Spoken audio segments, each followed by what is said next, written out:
Welcome to Face to Face. This is a show about change and about what's next. It's a show that wants to ask questions, peel back the layers of our average everyday experience, and go beyond scratching the surface. We interview amazing people with incredible ideas and stories who have done wild, weird, and wonderful things. Remember that imagination shared creates collaboration, and collaboration creates community, and community inspires social change. I'm David Peck, and this is Face to Face.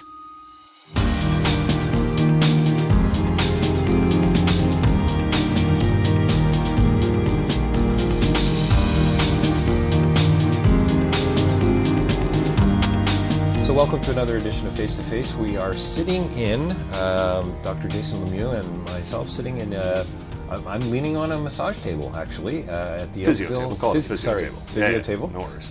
We are at the Physiomed clinic in Oakville. Dr. Jason Lemieux is my guest today. We're going to be talking a little bit about physiotherapy, probably holistic medicine, a whole lot of things that certainly interest me. Thanks for joining us. No, my pleasure.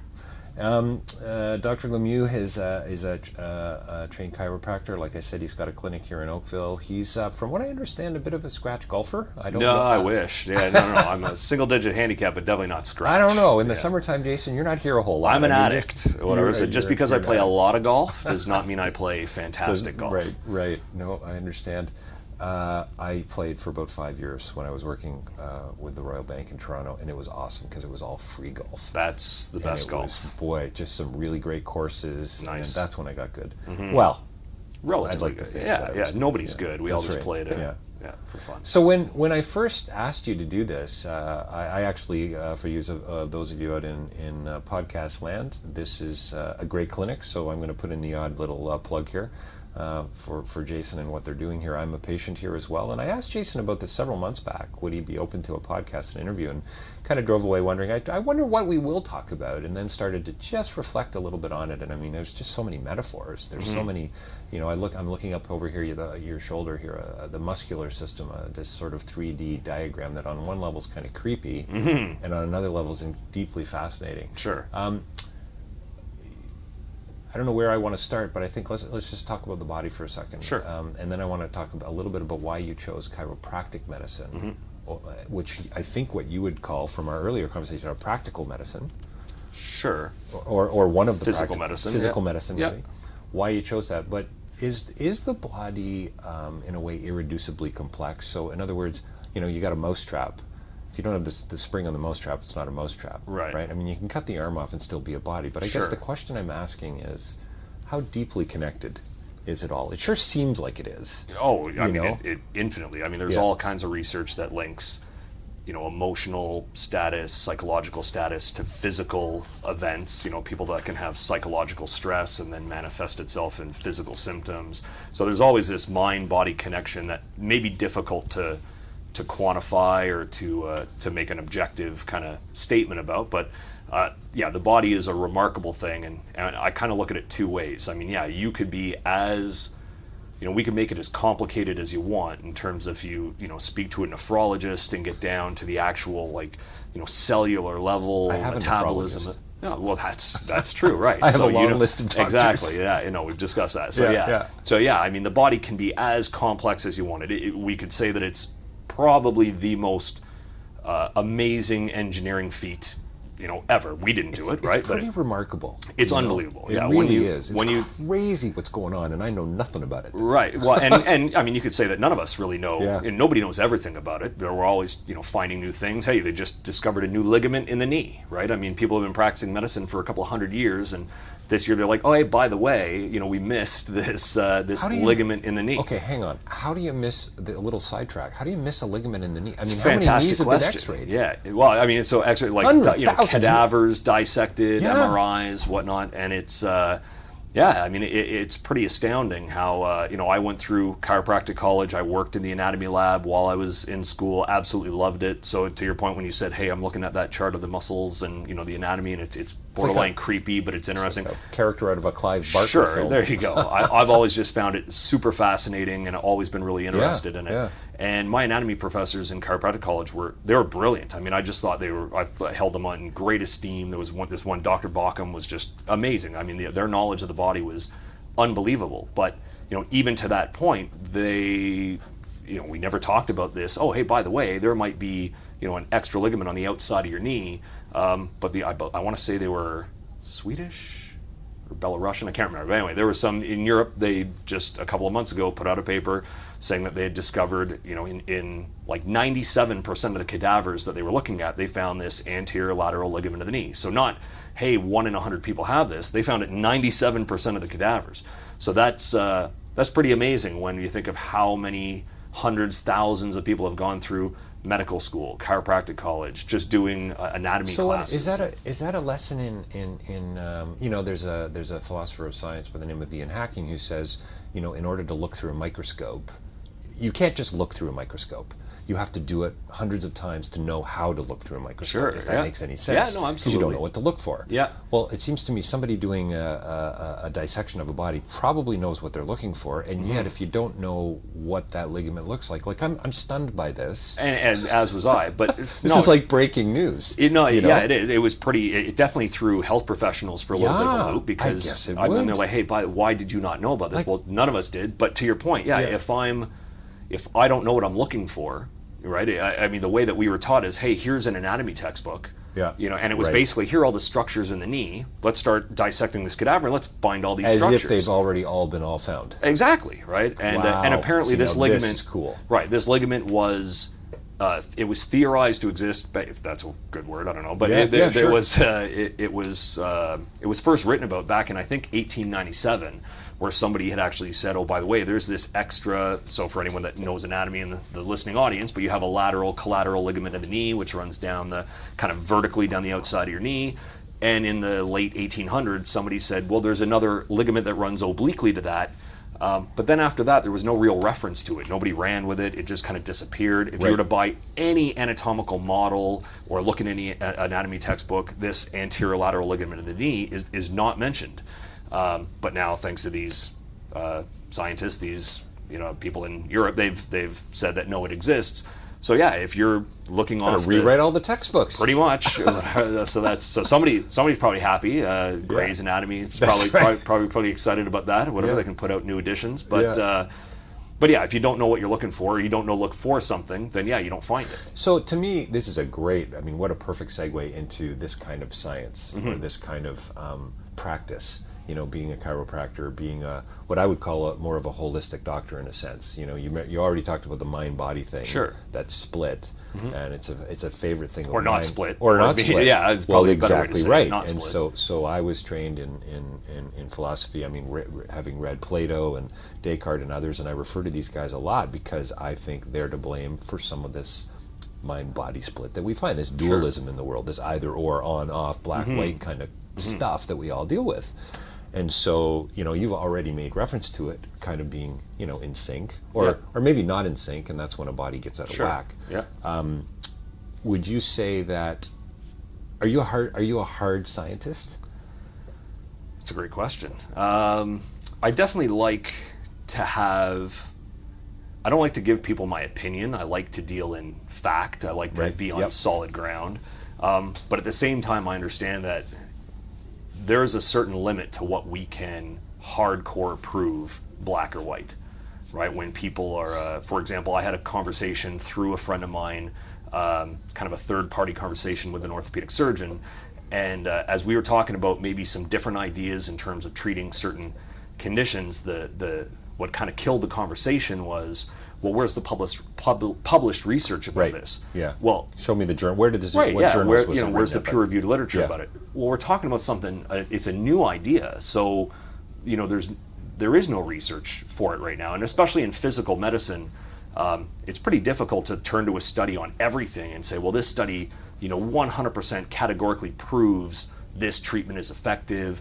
I mean, when we look at traditional allopathic medicine, if someone's going to go to their doctor and find out they have high cholesterol, to do a study where, they find people with high cholesterol, they give them a pharmaceutical intervention, and then they test their blood, 8 months later and see that their cholesterol is lowered. I guess you could make the conclusion that, hey, this intervention lowered their cholesterol. Vitamin D. I just read a big report on vitamin D. That it's a bunch of BS. the 270 supposed separate studies now You're say actually that the second person today to mention that. Globe and Mail a couple days ago. Right. It's now supposedly doesn't stop. Like, it's just because you don't have vitamin D doesn't mean you're going to get a fatal disease. Sure. So pumping vitamin D back into your body, there's no direct link to it stopping you from getting. But what about the 276 study? Right. I mean, what about this ligament we just found? Sure, exactly. Right. And you have to take everything in context, Yeah, right? And so yeah. especially when we get to, things like the nutritional industry and supplements and yeah, I mean, you walk into a health store and there's hundreds, if not thousands of products, right? Yeah. And if we take everybody at their word, you should be taking all of it, right? If we're going to take everyone at their word. Yep. And you can't do it financially, that'd be crippling. You'd be spending thousands of dollars on supplements. So you have to backtrack and think, what's realistic. And I take vitamin D. Yeah, so do I. Why? Have done for years. I live north of the Carolinas, right? And so if we think, I'm a golfer, love play golf, I'm outdoors a lot in the summer, and you get thousands of international units from sun exposure in terms of the vitamin D that your body has during the summer. But as soon as, where we live, as soon as November hits, I mean, we're waiting on 15 centimeters of snow, right? We're not going to see a strong, UV ray until maybe, in March, April, or May. That's right. So I usually recommend to like people living on the dark side of Mars. There you go, exactly, right. Like I can understand why people first came to this part of the world in June or July and said, wow, this is beautiful. Yes. But by the time mid-December and January hit, how they didn't say, we've made a colossal blunder. We got to get out of here. All the time. It's what a major screw up. Right. Yeah. I mean, don't get me wrong. I love the area that I live in, but yeah. I mean, I think so funny. I just got back from Cambodia. I was emailing a woman that I was working with there, and I mentioned to her, I don't know, 2 weeks ago in an email that Fatili's her name, wonderful, lovely young woman, and I said something about snow, and she responds with like exclamation marks and that must be so wonderful in living in your country with snow, and I so didn't want to crush her enthusiasm because of course she's never seen snow. And I said, no, you know what, I just so wanted Fatili. It really isn't that great. 2 weeks is nice, believe me. You got to trust me on this one. Right, the 24th of December to maybe the 2nd of January is not bad. And delightful. Outside, I'm not a skier, so outside of that I don't really need it. You must see an awful lot of winter injuries. Sure. A lot of injuries as a whole. I think that I'm so taken with this missing ligament. It's just I'm gonna be thinking about this one. It's gonna haunt me for a while. It's fantastic. So talk about that irreducibly complex notion, or that mysterious notion about the body. I mean, you don't call yourself maybe a hard scientist, but you like facts. For sure. Which makes I think I just understand the limits of what we can prove 100%. Sure. Well, this is what I'm trying to get at. I think chiropractor. I think, from what I know of a chiropractor, a little more holistic. Sure. Look at the whole picture, not so much about the mind-body split. Looking at food, looking at diet, looking at exercise. Different lifestyle, which I find, a lot of doctors do not. I think they're becoming way more aware of it. No, absolutely. And like anything, you're going to see. You're going to see some, in any field, you're going to see some people that practice one way, some that another. I mean, lawyers get a bad rep in terms of, the stereotype of a lawyer, but you're going to have some that are phenomenal, and you're going to have some that maybe are different, and it's going to be no different than any discipline. And I know one of the things I tell patients a lot, I was actually having a conversation with someone last night about the fact that actually I do seminars for the other Physiomed clinics to help train their staff, and one of the things we talked about was, I could go to any medical office in North America, and if I went in and said, look, I feel pretty good, but I would just like to get checked out, proactively. Like I feel good, but I haven't had a checkup in a while. There are certain things that they will do automatically, right? They will look at my heart rate, they'll look at my blood pressure, they may look at my cholesterol, my resting blood sugar. There are certain things that they're going to assess to see if they fall into normal ranges. And then based on that, regardless of whether I feel good or not, they'll make recommendations. So if I come in and I end up having high blood pressure, they may say, hey, we want to start by some lifestyle changes, exercise, are you exercising, diet, whatnot, to help with the blood pressure, or they might make some pharmaceutical recommendation, whatever. That's not important. What bothers me is the fact that there's very little correlation to how we move with that. Meaning someone could come in feeling good, but they're overweight. They don't move. Their body doesn't move well. From the fact that they probably sit in front of if they're in North America, they sit in front of a desk most of the day, or they're in their car most of the day. I mean, you just described a day that you drove from Toronto to Hamilton and back in a snowstorm. A snowstorm. Right, so you're sitting on for the phone, probably hours. Crummy posture. Right, exactly, bad posture. So we have these very accepted norms for blood pressure, heart rate, whatnot. But as I said before, with physical medicine, a lot of times there isn't that same standard, meaning to be a normal human being or to be a healthy human being, which that question, what is healthy, that always comes up a lot. Biggie. Yep. Yeah, so to be a healthy human being in North America, typically the medical model is going to look at, do you have normal blood pressure, normal heart rate, normal blood sugar, normal cholesterol? We don't really spend enough time on, do you move properly? Do you hinge from your hips? Do you have good core stability? Do you have good postural endurance? Regardless of whether you have symptoms, like, do you move well? And I'd say, because you asked, you must see a lot of winter injuries. We see injuries throughout the entire year because people's bodies just don't move well. And if you ask your body to move a lot when you don't move well, you're going to get hurt. And would you say that's pretty kind of a generic assessment? We mostly don't move well? Oh, absolutely. Yeah. And because of the industrialized kind of, hey, I'm sitting in an office, I don't move enough, and so our body starts to develop these postural changes, and that becomes catastrophic, right? Yeah, and when we look at it, I mean, any studies, if we go back to kind of the hard science thing, you're going to want to have longitudinal data on something. Hey, I want to study this for like 30 years to know what's going on. Well, I mean, in terms of having computers and sitting in front of desks and whatnot, like, we're really just getting to kind of that relatively new, right? I mean, I know the first computer that my family got that was worth using, I was probably 16 years old when we got one that was worth using, and even then I didn't. Commodore 64, right? Yeah, it's the big floppy drive. Absolutely, yeah. Well, I had a friend that had the old cassette drive, right? Wow. The old, the tape drive and whatnot. So yeah, I mean, I grew up the majority of my childhood not having that video game system where you would spend hours in front of it, and definitely when you left school, we were far more active. So now it's only in the last really maybe 20, 30 years. That people have become chained to the computer, chained to their phone, tablets, or within the last 5 years. TV. So now we start seeing that, even younger individuals now come into the clinic with conditions and symptoms of, somebody that before would have been an office worker for 20 years, right? Because they've lived their whole life in these really posturally stressful positions. So the average population is getting deconditioned. There was actually, again, talking about the hard science, there was a study that came out that was looking at the fact that even active individuals are sedentary, meaning that if someone were to... In today's sort of Western culture. Absolutely, right? If we were to look at somebody that, they work a 9-to-5 job in an office, and then they go home, and even if that person works out an hour a day, 7 days a week, right? We'd say that person's really active. I would say that person's pretty active. Oh, absolutely. If you're at a dinner party and you're asking your friends, who works out, you may have some that say, yeah, I do something once a week, 2-3 times a week. If one of your friends says, well, actually, I work out for about an hour every day, 7 days a week, you'd say, wow, that's amazing. Mm-hmm. What's 7 hours throughout the week? They may sit in front of their computer for 8 hours in one day, right? So Well, I remember when I worked in construction, I mean, I think on some levels I was less healthy probably, but on some levels, I mean, way more active. Sure. Moving a lot more, probably drinking more water because I was sweating more. You're outside, usually on a ladder, carrying something up the stairs, no elevators in the buildings we worked in, right? So, yeah, I mean, and then I would come home and do relax. More of the couch potato Sure, thing. yeah. But typically, it's probably true that, I mean, what I'd say to somebody who worked at an hour a day, I said, where the heck do you find that kind of time? Sure. Well, that's what I would say. There's that too. Yeah. Not everybody has that. Everybody has that available to them, especially with kids and whatnot. Yeah, it's so hard, and yet you're absolutely right. An hour a day is not that active. Right.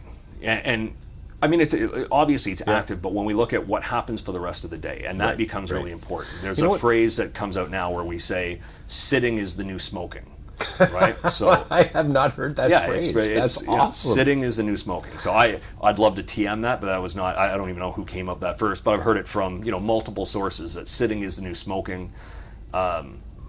It goes to the point that, you can be as active as you want either before or after your work day, but if your day has you sitting for hours on end, you're still sedentary. And so trying to educate people on the fact that, if I were to ask you what is the most amount of time you should spend sitting before you get up and move, what would you say?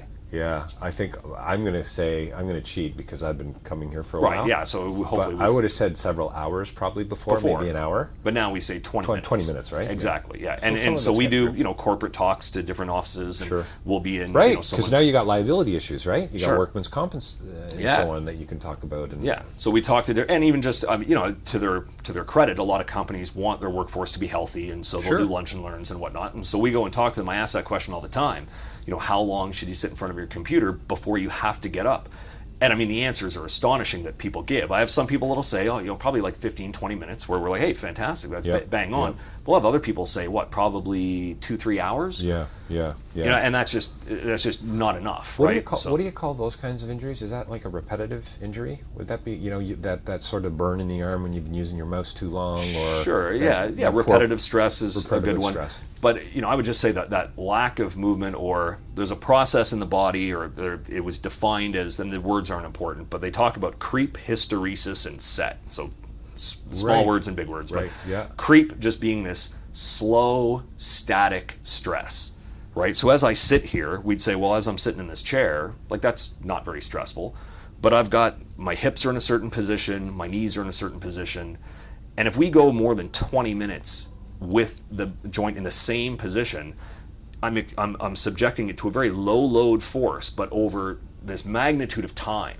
Right? If I get up after 20 minutes and move around a little bit and sit back down, okay, it's not the end of the world.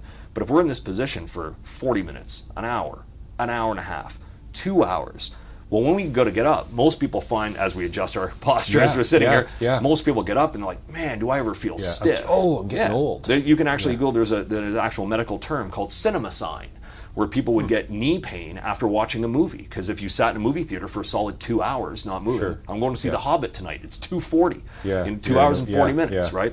So, I mean, we subject ourselves to this prolonged sitting, and our bodies were never meant to do that. Cartilage gets fed by movement. Our body is designed to move. And if we don't move enough, then we're going to find that we get all kinds of problems. So, we've talked a little bit before about this whole idea of incremental change. That's kind of my thing, little things making a big difference. It's certainly something that I've thought a great deal about and speaking about these days and writing about and so on. And I'm not certainly the first one to talk about it. But I think, on a certain level, we don't believe in little things making a big difference, that domino theory. And yet, we went to war in Vietnam over domino theory and so on. How much of this stuff really for you is, would you say, what is it? It takes X amount of time to learn a habit, but forever to break it. Sure. It's a little bit more water intake is going to make a difference. Sure. But if you walk just a few more minutes a day, these kinds of things, this incremental change for you from a holistic. I guess I fall on, not to sound like a flip-flopper, but I guess I fall on both sides of the fence. I definitely believe that the awareness and the education of small things do make a huge difference. So the person that is sitting in their desk all day long, understanding that every 20 minutes, we call it the 20-20 rule. I'm probably not the first one to coin that. I know even for eye health, they talk about the 20-20-20 rule, where every 20 minutes, you've got to look at something 20 feet away for 20 seconds instead of staring right in front of your computer. Right. We look at it, we'll shorten it to the 20-20 rule for the body, where every 20 minutes, you got to get up for 20 seconds. Oh, I see. Right? Yep. So, because people say, well, I'm so busy at work, I can't take it. I'm not telling you need to take a 10-minute break. I'm just telling you got to break that position that you've been in and kind of reset the body so you can sit back down. Yeah. So I think those small things can make a big difference. Now, is that going to keep someone to be in the perfect health that they need to be? No. Right. But it can at least start to make huge changes in terms of the chronic low back pain that they get, or the chronic knee pain that they get. So whereas I believe absolutely that these small, minute changes can make huge differences, I also get frustrated when I hear of research that tells someone, you don't need to lift weights. You can just walk a half hour every other day and you'll be fine. And I just think that sets the bar really, really low on what our health should be. So whereas I agree, and we were talking earlier about a patient of ours that very fit individual, exercises her entire life, long history of exercise, but also a long history of chronic low back pain. And when we started working with her, we made what I would say is the most minute change to her workout routine, in terms of, we probably had her correct the position of her pelvis by, if we were to analyze it in 3 dimensions, we probably changed her pelvic position by like 10 degrees, maybe not even. But that small little change, all of a sudden these exercises she was performing before that would create tremendous pain, she was able to do pain-free. And it kind of frustrated her that she was like, wait a minute, I've been doing this for years. You mean this is all it was? That's all it was, this small little change, you know, and now she's able to do these exercises without pain. Yeah, that's but her body would default to what was easiest for her to do. And that resulted in too much stress on her low back and would create pain. Well, I know with the yoga that I do now once a week, if I miss it, I really hate it. And it's been a tough thing for me to discipline myself to go Sundays for a 90-minute session. Sure. But I find from a meditative, it's restorative yoga that I mostly do. So, you know, holding positions for a lengthy period of time. So supposedly you're supposed to focus on your breath, right? Absolutely. I can focus on my breath for all of about 4 seconds. Sure, yeah. And I'm thinking about the Lord of the Rings Yeah, sequel, there you go. And yeah. I'm thinking about the craziest things, right? So recently read a book on Buddhism, and this guy's talking Buddhism for busy people. It's called, which is hysterical. Sorry, I read one of my favorite books is called Zen Golf.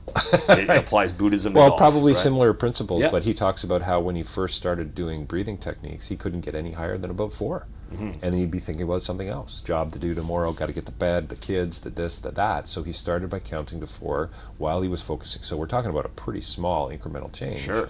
To, I don't know where he wound up from a meditative point of view, Yeah. but ultimately it did actually help him in the bigger picture, Sure. right? From a health perspective, I find that stuff fascinating. That some of those. Oh, little it is, things. and again, being a golfer and golf being a lot mental, like that book of looking at, you know, mentally, Yes. like where is my mind and misconceptions about Golf's meditation. all about the little things, right? Oh, absolutely, yeah. If yeah. you stand in the wrong way, or if you your fart club as faces you off hit, by whatever. a degree and a half or whatever, and my whole life falls apart, right? So, Yeah. But you know, to the point of meditation, I think a lot of people misinterpret, you know, what it is, and you know, you'll hear people say, "Oh, I have such a hard time clearing my mind." Yes. Well, right, because you can't, right? You're never gonna. Your mind's never gonna be blank, Yeah, right? yeah. I think I think the way that they kind of described it in Zen Golf, and I'm probably, you know, not describing it perfectly, but your mind's never going to be a blank sheet. But if you looked at, you know, even just looking at the sky, you know,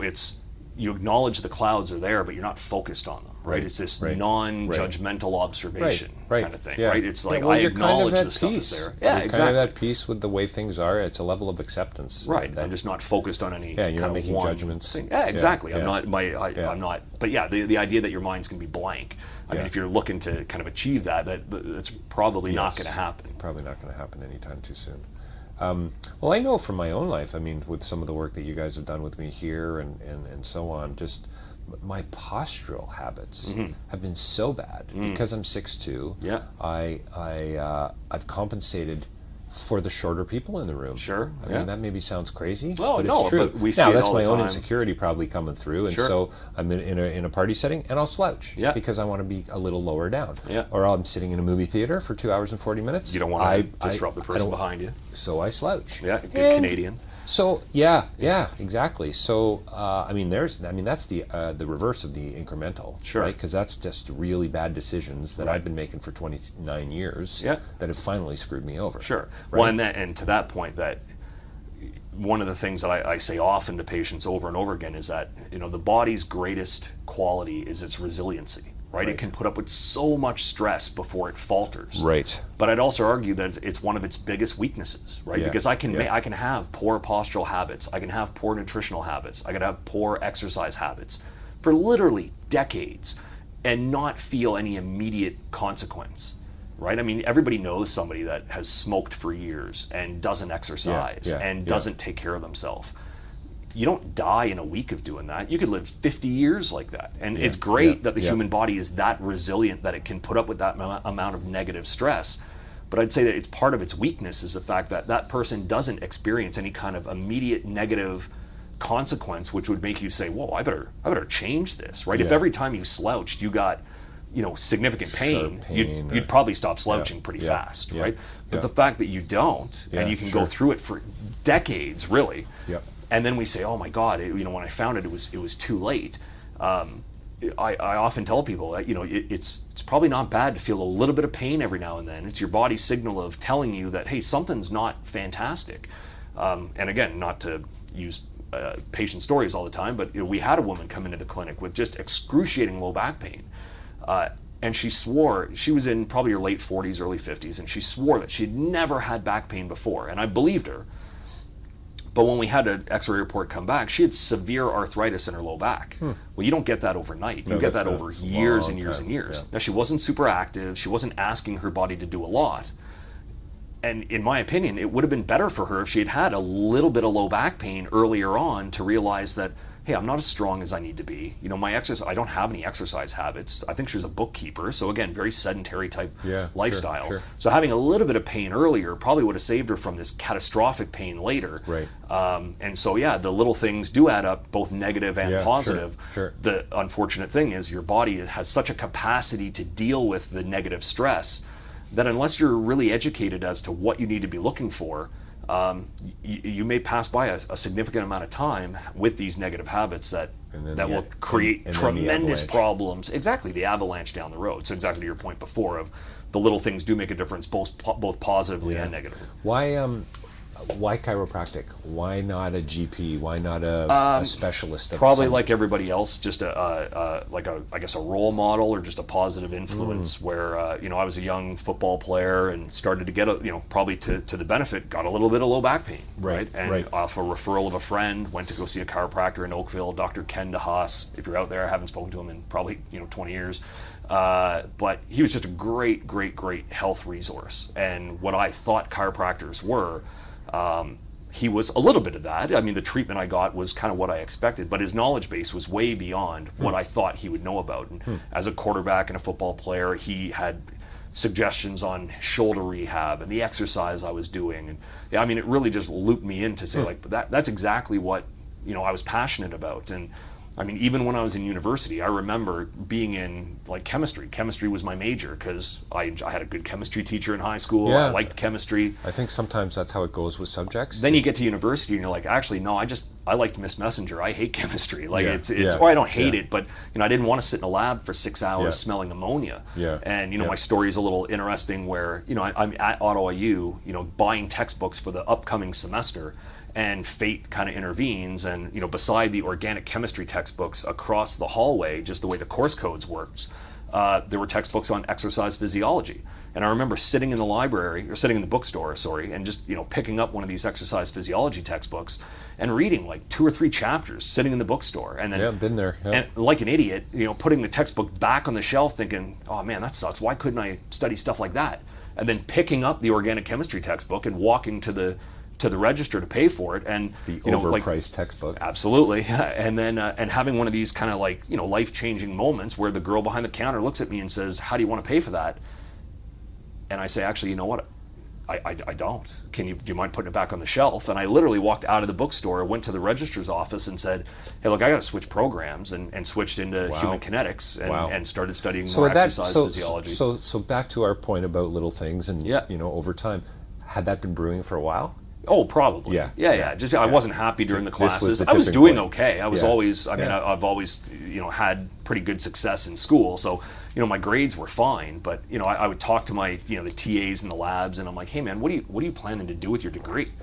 And they're like, what do you mean? I'm going to work in a lab? Like, that's the greatest thing ever. And and this guy, that was his thing, and he was serious, right? And I looked at it and I was like, this is not right. Like, I mean, he loves this and I don't, and that's a problem, right? I just went into it because I was good at it in high school. I got good marks in high school, so I kept going on it, and I realized that I mean, he literally, he loves this stuff. Like maybe the smell of ammonia, this guy's like, I don't know. But like, I knew that at that point, like, I don't know where this is taking me, but it's not taking me where I want to go. So interesting. I find that stuff fascinating, people's direction. Sure. And I talk about it in so many of the interviews I've done over the years, podcast and non-podcast, where, the Kierkegaard, the Danish philosopher, you live it forward, freedom, choice, responsibility. You make those choices, you take responsibility, but you really don't have any clue until you start looking back and connect the dots. And you come back to this, moment at the bookstore. And wow. And who would have known had then, I been, right? Had I been referred to a different chiropractor, who maybe didn't practice the same way, maybe it would have not really made me think it wouldn't have resonated with you because when I went into university, it was not. That stuff. I was not going into university to become a chiropractor. I just happened to meet somebody that changed my mindset. And he would always say when I started to explain to him that, hey, I'm thinking about going to chiropractic college. he said, like, look, you define what you are, right? You define what your chiropractic practice becomes. If you want to work with golfers, work with golfers. If you want to work with, want to do this, whatever. Like, you're going to define kind of what it is. You can't. So that's why I kind of laugh a little bit when people say, should I see a chiropractor for this? Well, it depends who you see, right? I mean, they're all going to be well intentioned, but they're all going to practice in a slightly different way. And we were talking before about this, like, almost I kind of make the analogy between the way we practice to, like, physics and the idea of the theory of everything in physics, unifying kind of the way that chemistry, subparticle physics, relative physics. I'm not a physicist, so I'm probably bastardizing those titles, but one way of looking at how the universe works. And that's, I guess, kind of how I think of the body. Like, do I think, I have to do this because this is what chiropractic is? I mean, obviously, I'm regulated by a college and I practice within the scope of what I do. But there's a lot of, I work with a physiotherapist here in my clinic. I have massage therapists here in my clinic. And when we talk to each other, like, I mean, we're all speaking the same language, right? We kind of mutually agree that there's kind of one way that the body is supposed to work, and there's kind of one path that we have to take to fix each patient that comes in. You need to be strong in certain areas. You need to be stable and mobile in certain areas. Your joints have to move in a certain way. And so whatever we try to assess. Hey, what's your body doing well? Let's make sure we maintain that. What's your body not doing well? And then what interventions do we have to do to fix that? And it doesn't have to be pigeonholed into, is this chiropractic, is this physiotherapy, is this massage therapy? It's like, this is what's in your best interest, and this is what you should be doing. Have you, I would imagine, like, there are certain medicines for certain illnesses and so on, and certain treatments for certain things.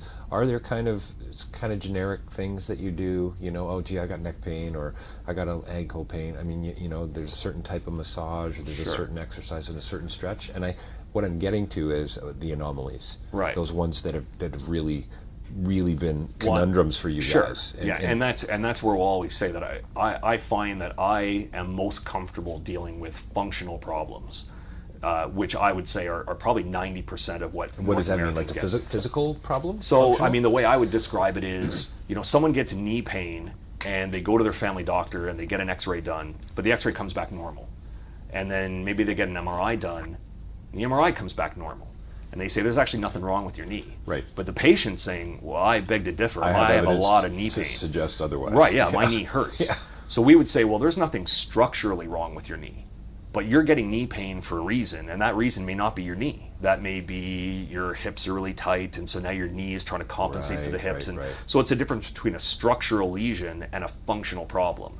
And so, you'll find people, I mean, I've been having a lot of conversations with people lately about an article I wrote for our newsletter about, whether people should or should not take anti-inflammatory medication.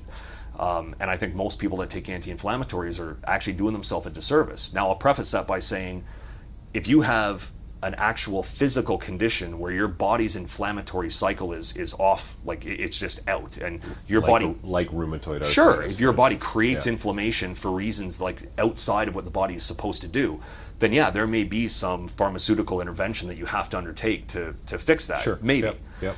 But for the person that just gets headaches, or they just get on and off low back pain and whatever, I can't stand the commercials that show a golfer that says, well, I just take 2 Advil before I play my round of golf and I'm pain free.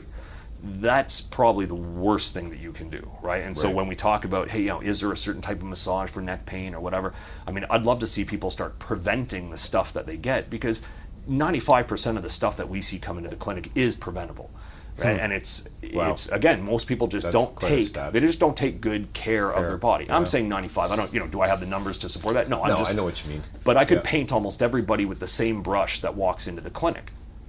And, when people ask about massage or chiropractic adjustments or whatnot, I'll always say that the hands-on intervention that someone, provides to a patient, so the massages that you get at the clinic or the adjustments that we do, I'll make the analogy to that's like going to your dentist, right? I go to see my dentist, and the hygienist is going to scrape away the tartar, and there's going to be kind of a more thorough cleaning of my teeth.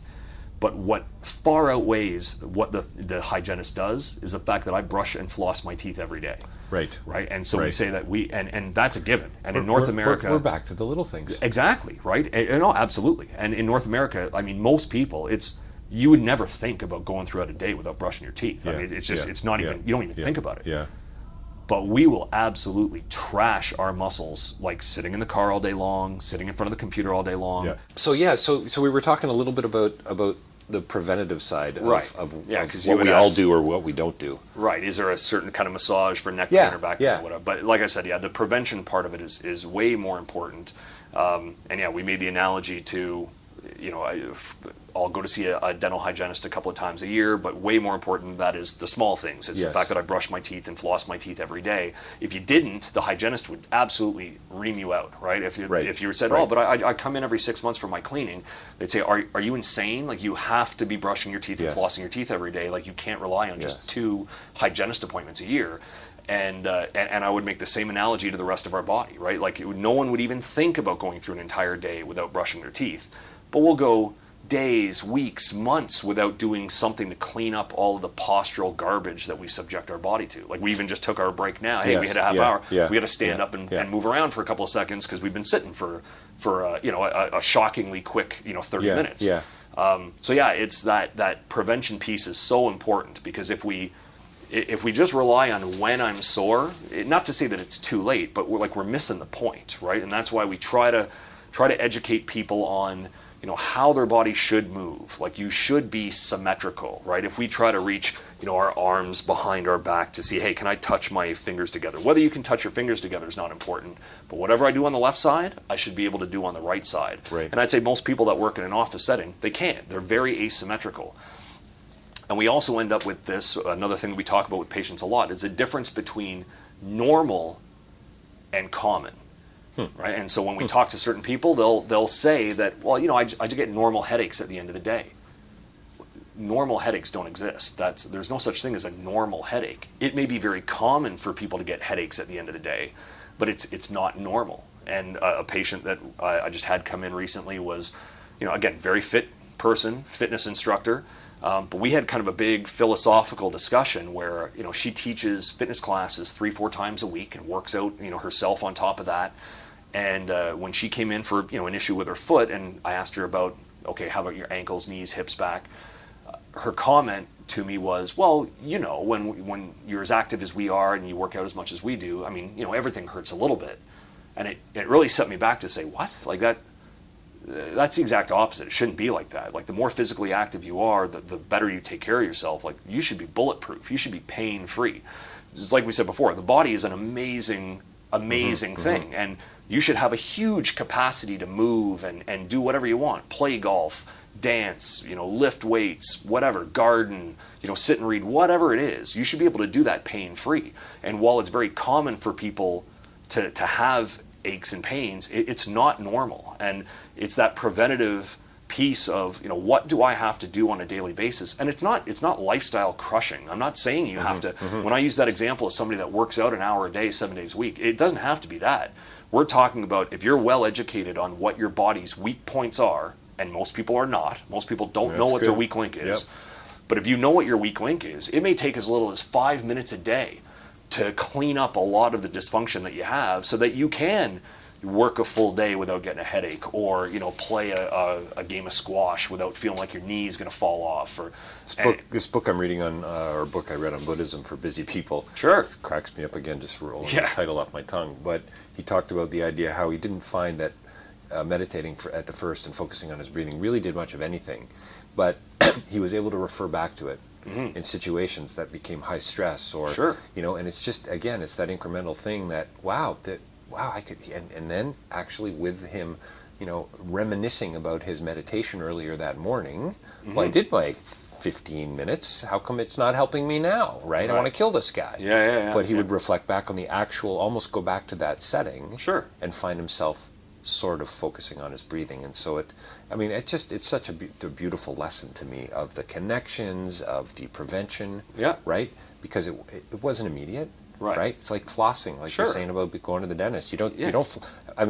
I floss now. Right. I didn't for years. Yeah. And I would floss 3 days before, and my teeth would still bleed, right? Or the gums would bleed. Sure. And then you go, oh my God, I'm going to see the dentist soon. That's right. But to They're that going to point, hate me. Well, and to that point, that's why I think not enough people understand the importance of that accountability factor, right? Like you knew you were going to see that hygienist, and so left to your own devices, you may never have started flossing. That's right. But you didn't want to walk in there and have to look at her and say, yeah, you're right. Sorry. I haven't flossed once since our last cleaning. That's right. It's somewhat embarrassing, whatever. Sure. You've got that accountability factor, and that's why I think the value of having somebody, like when we interact with patients. Like I have patients that they do a lot of their own care, self-care. They know now how to foam roll, and they know what exercises they need to do.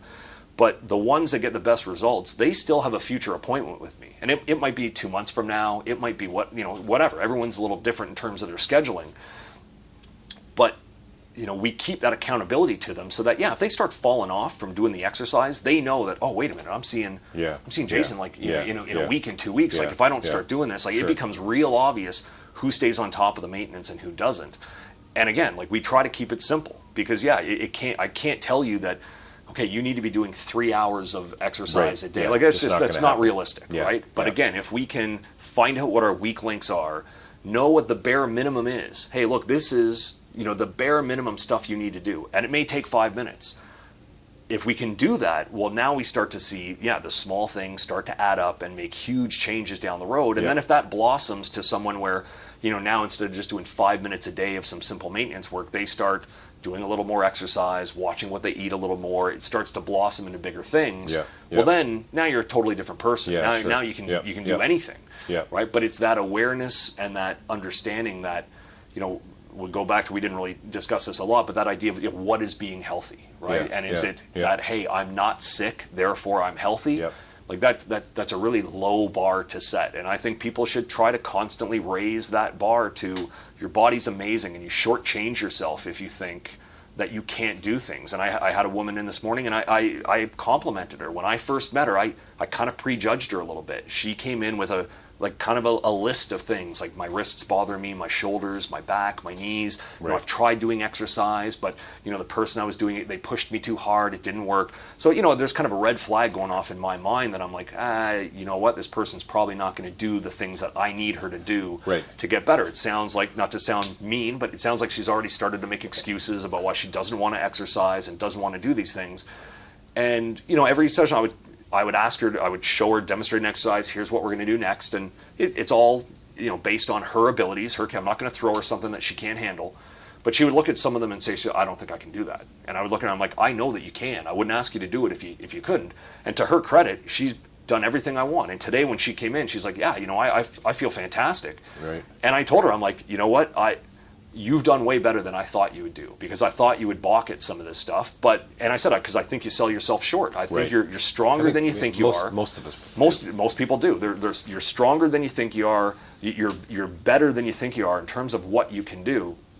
And I'll use an example. This is kind of like a third-party story, but a friend of mine went to go see Dr. Stuart McGill give a lecture. And Stuart McGill, he teaches at Waterloo. He's probably widely recognized as one of the world's most authority figures on low back pain, preventing low back pain, treating it with exercise, and how to fix the body by getting stronger, and core strength, which is a big buzzword in fitness. And the friend of mine that went to go see this particular, whether it was a conference or a presentation, Dr. McGill brought somebody up, a young, fit individual, and asked him to demonstrate an exercise. And the young guy had he was challenged by it. It was really hard for him to do. And Dr. McGill, who was significantly older than this individual, demonstrated it for him and was able to do it easily. And apparently the audience started to stand up and applaud him. Right. To which he turned and he kind of, I don't want to say he blasted them, but he said, whoa, like, why are you clapping?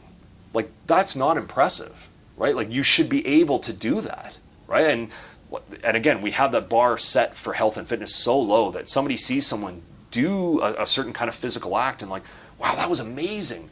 And there are things that are amazing, right? You watch Usain Bolt run the 100 meters. That's amazing. But when we demonstrate certain stretches and exercises for people and they say, wow, that's amazing. No, it's not. That's what your body should be able to do. And I know that you can do that, maybe not right now, but I know your body has the capacity to do it. So before we wrap up, I want to ask you about your passion for the work that you do, but is the body lazy or is the mind lazy?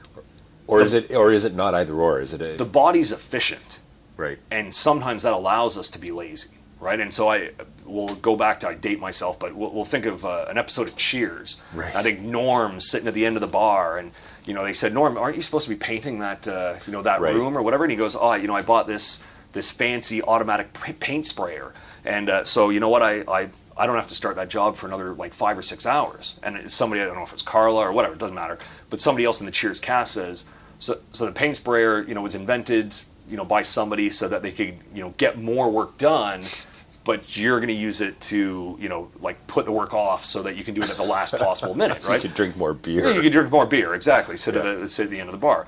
And again, like our bodies are remarkably efficient. Our body's going to do whatever burns the least amount of energy because we want to conserve. The body only cares about being efficient and kind of how it works. The unfortunate thing is that allows us to get pretty lazy with some of the stuff that we do. So I won't say the body's lazy, but I'll say in its efficiency, we can get pretty lazy. So when we try to tell someone who has low back pain that you don't bend over very well, you're trying to pick up your laptop bag and you make bad decisions trying to bend over and pick that up, or you squat poorly, or you walk up and down the stairs poorly. That's not a conscious decision they've made. Their body has just gone to whatever the path of least resistance. Yeah, They had weak hips, I think that's what so I'm they talking lean about. on their knees, right? Their core strength's not there, so they literally put pressure on the soft tissues or the passive structures of their back. And again, to the body's resiliency, you can get away with that for a really long time. Yeah, You sure. can compensate through it until you can't. And the unfortunate thing is sometimes there's no warning light that comes on. Well, Like and everybody's breaking point is going to be different, right? Absolutely. It just depends on so many. I mean, maybe that's where genetics comes into play a Sure. little bit. Yeah. Who I mean, knows, some right? people are But- going to have a greater capacity to Yeah, deal with the yeah. stress that we impose on ourselves, to the good and to the bad. Yeah. Right? It's great that you've got that capacity to compensate, but if it means that we now are unaware of what our weak link is or the stress that we're putting on our body, so we allow it now to fester for years, that's not great. So we got to wrap up. Sure. Tell me, if you don't mind, a little bit about. I mean, it seems like you're pretty keen on what you do. You love what you do. Sure. And I mean, you're a doctor. You're helping people live well. You're helping people make better, hopefully, decisions, etc. Mm-hmm. Is that the driving factor for you? Would you say? What is it that keeps For- you yeah, so? yeah, I mean, what gets you out of bed in the morning, in a sense? Yeah, like I mean, I've always been an active person. Loved playing sports, loved moving around. I guess I always knew that.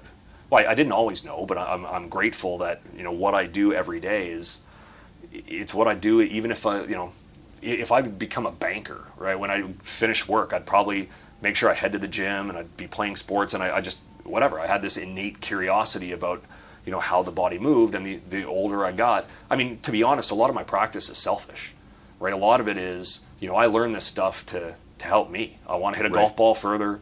I want to be able to deadlift more weight. I want to be faster. I want to be more explosive, and learning how the body moves more efficiently and how I can become stronger and move better and just be a healthier individual. And I put that bar on of what healthy is. Like, it's really, really, really high because, do I think I'm there? I don't think I'm there. Right. But I have patients that say, oh, but you do all this stuff. Look, I mean, I'm fortunate that, I don't sit in front of a computer all day. People say, oh, you're lucky. It's not luck, because I brought myself here, right? I didn't fall into being, like this, or I didn't fall into this environment. I put myself here. Yeah. But it's like, it's who I am. I don't know any different. It was always there, and I don't know. I don't know what started it, but I can't imagine doing anything differently because, when I meet people socially outside of the clinic and they ask me, they say, oh, you must hate this or whatever. But I'm going to ask you, can I ask you a question about my back or whatever? Right. And people say you must The hate party that. chiropractic question. Yeah, they must say, oh, you must hate that. I don't. Right. What you have to understand is if you ask me a question, just like in this interview, if you ask me a question, how much time do you have for me to answer? Because you're going to have a hard time. You're going to have a hard time shutting me up. Well, what's cool about that is I think that it shows sort of I think the mystery. I think it speaks to the complexity of the body. Sure. The beauty of the body, right? Because it's a complex, mysterious, wonderful problem. Yeah. Right? In many cases. We'll probably never solve machine. it. We're never going to totally. I mean, there's so many wonderful things we've touched on today. Honestly, we really have. Again, barely scratching the surface is going to become my new tagline Sure, for the podcast. yeah, there you go. We'll print up some T-shirts. Exactly. Maybe next Barely year in scratching 20. the Barely surface. scratching the surface Yeah, with yeah. David Peck. You know? Awesome. I'm sure, you know what? I'm sure there's definitely right. a TM in there. And listen, I love sitting is the new smoking. Sure. I mean, that's and like I just said, I'd love awesome. to take credit for that, but Yeah. I know that Oh, predates me, so I'm not that's going to say that. fantastic. That's so funny. Listen, thank you so much. I've had a blast, and I think there's a lot of really, really helpful stuff here. And maybe we'll do part 2 in the future. Yeah, I'd love to. Yeah, absolutely. Thanks, Jason. So, listen, what do we got here? We've got Physiomed. Yeah. Physiomed as it sounds. Physiomed Oakville, yeah. Our Oakville. website's physiomed.ca. There's a group of clinics yeah. throughout the GTA and in Canada. Jason's also got a bunch of videos on Vimeo. Vimeo. Check them out. They're, if you search his name. If you just Google my name, you'll probably find And, some Titleist golf stuff, and then you'll probably find a Vimeo page. It's just got all kinds of different stretching clips, and exercise the truth clips, about your whatever. scratch golfing? Not a scratch golfer. I Okay, would love to. all right. You know what? Hey, when we do part 2 of this, I would love to say when we do part 2 that I'm a scratch golfer. Okay, But I got maybe. a little ways to go right now. I'm kind of hanging out around a 9. But All right. if I could get down to scratch, that would be be Nice. fantastic. Nice. Well, thanks a lot, and we'll do it again for sure. Thank you very much.